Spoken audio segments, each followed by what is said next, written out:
Police কি করল? Police তো চারিদিক তন্নতন্ন করে খুঁজল।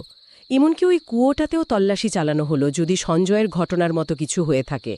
কিন্তু না, কিচ্ছু পাওয়া গেল না। একেবারে যেন গায়েব হয়ে যাওয়া।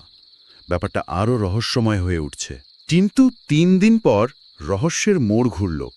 বাড়ি থেকে বেশ কিছুটা দূরে একটা জমির ধারে বস্তাবন্দি অবস্থায় রিমার দেহ পাওয়া গেল। ও নো, খুন! হ্যাঁ, স্পষ্ট খুন। গলায় ফাঁসের দাগ ছিল, হাত দুটো বাঁধা। বোঝা যাচ্ছিল যে তাকে শ্বাসরোধ করে মারা হয়েছে। তাহলে ওই রাতের ছায়ামূর্তি, দরজার শব্দ, এগুলোর মানে কি দাঁড়ালো? ভূতের ভয়টা কি নিছকই একটা আবরণ ছিল? একদম। পুলিশি তদন্তে সেটাই পরিষ্কার হলো। এটা কোনো ভূতের কাণ্ড নয়, একেবারে পরিকল্পিত খুন। আর খুনিও ধরা পড়ল। কে সে?